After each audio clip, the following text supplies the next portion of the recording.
Hello world HTMLच्या या प्लेलिस्टमध्ये आपण खूप पुढे आलेलो आहोत. तर आजचा विषय आहे मेटा डाटा. तर मी थोडा पण वेळ न घालवता तुम्हाला एक्सप्लेन करणार आहे मेटा डाटा म्हणजे काय असतं. ठीक आहे.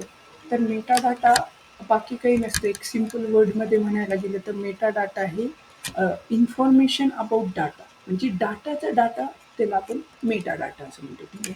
तर मी इथे इंडेक्स डॉट एच टी मी क्रिएट करून घेतो आणि मी कंट्रोल प्लस दाबतो जेणेकरून तुम्हाला माझी जी स्क्रीन आहे ती झूममध्ये दिसेल. ठीक आहे. आणि इथे मी काय करेल आता शिफ्ट दाबून एक दाबेल ज्यामुळं एक्सक्लेमेशन मार्क येईल आणि एमिट काय करेल मला ही बॉयलर प्लेट येईल.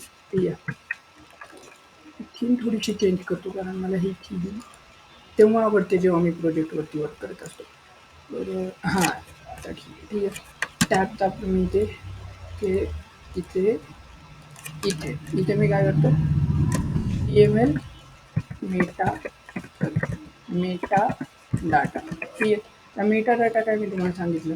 ठीक आहे. Data about data is call Meta data. ठीक आहे. Meta data. आता इथे तुम्ही बघू शकत असाल जर झूम केला अजून झूम करतो इथे हेडमध्ये तुम्हाला मेटा मेटा ठीक आहे. तर हे मेटा काय मेटा हा मेटा टॅग आहे. ठीक आहे.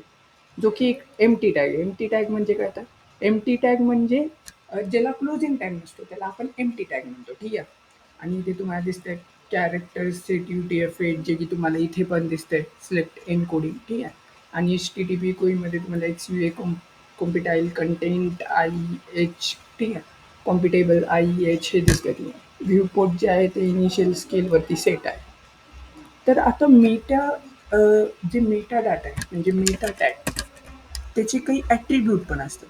तर आपण ॲट्रिब्यूट बघू काय काय असतं. आणि मेटा डाटा विषयामध्ये एक विषय आहे. ठीक आहे. म्हणजे इंटरेस्टिंग पण आहे ॲज जर तुम्ही बघितलं तर. तर मी तुम्हाला इथे पहिल्यांदा सांगतो नेम म्हणजे काय असतं. ठीक आहे. नेम काय नसतं नेम ही एक प्रॉपर्टी असते. ठीक आहे. मग ती काही पण असू शकते प्रॉपर्टी. कीवर्ड असू डिस्क्रिप्शन असू शकतं ऑथर असू शकतं किंवा जनरेटर असू शकतं. ठीक आहे. Name is a property. Name काय ही एक प्रॉपर्टी. ओके. त्याच्यानंतर ॲट्रिब्यूट कोणता असतं कंटेंट. कंटेंट नावाचं एक ॲट्रिब्यूट असतं. आता कंटेंट काय असतं कंटेंट ही प्रॉपर्टीची व्हॅल्यू असते. ठीक आहे. ती स्पेसिफाय करतं प्रॉपर्टीच्या व्हॅल्यूला. मग मी काय म्हणू शकेल इथं स्पेसिफाय प्रॉपर्टीज व्हॅल्यू. ठीक आहे. प्रॉपर्टीज व्हॅल्यू व्हॅल्यूची स्पेलिंग मला येते. ठीक आहे. आणि त्याच्यानंतर स्केमा. ठीक आहे.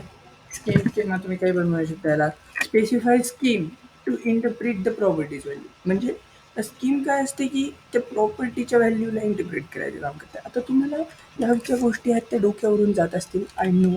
पण जसं मी तुम्हाला याचं कोडिंगमधून उदाहरण देईल तेव्हा तुम्हाला सगळं क्रिस्टल क्लिअर होणार आहे. सगळं तुम्हाला क्रिस्टल क्लिअर क्रिस्टल क्लिअर. ठीक आहे. क्लिअर जाऊ द्या properties value properties value properties value. ठीक आहे. हे झालं. त्याच्यानंतर HTTP क्वी आणि याच्यामध्ये HTTP क्वीचं जे आहे एक एक्झाम्पल आपण वापरले आहे. HTTP क्वी काय use to refresh the page and much more functionality and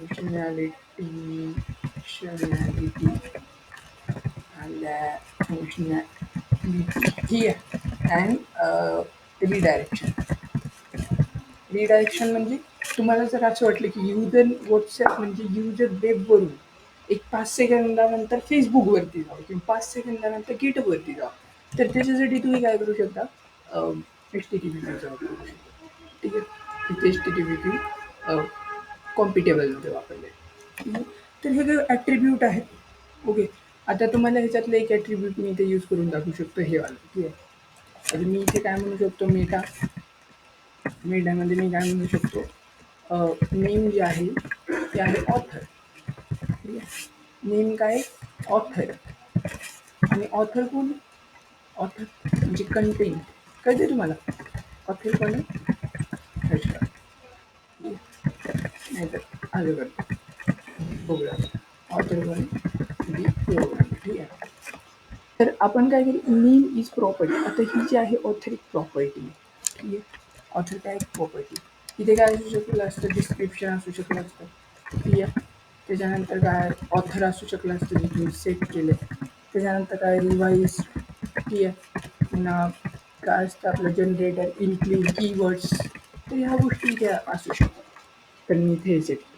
आणि कंटेंट काय स्पेसिफाईज प्रॉपर्टीज व्हॅल्यू. म्हणजे या ऑथरला स्पेसिफाईज करायचं काम कोण करतं, कंटेंट करतं. म्हणजे ऑथर कोण, ऑथर द प्रोग्राम. ठीक आहे.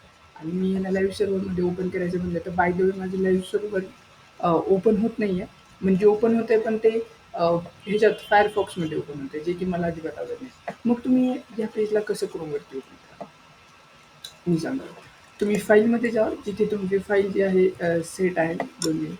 मी काय करतो, सीमध्ये जातो, युजर्समध्ये जातो, काळेमध्ये जातो, डेस्कटॉपमध्ये जातो आणि इथे इथे इथे यूट्यूबमध्ये बसू पण देत नाही बाबा.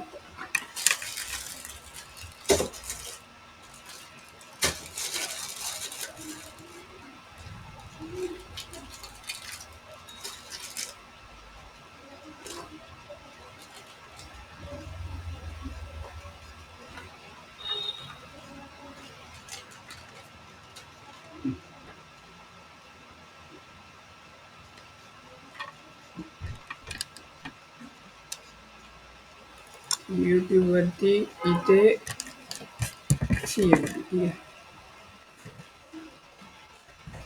डायरेक्टरीवरती जातो, CD HTML. CD म्हणजे पिन डायरेक्टरी. ठीक आहे. HTML वरती जातो, HTML तर डायरेक्टरीमध्ये मला काय दिसते, index.html. index.html हे माझं क्रोमवरती ओपन होईल. झालं क्रोमवरती ओपन.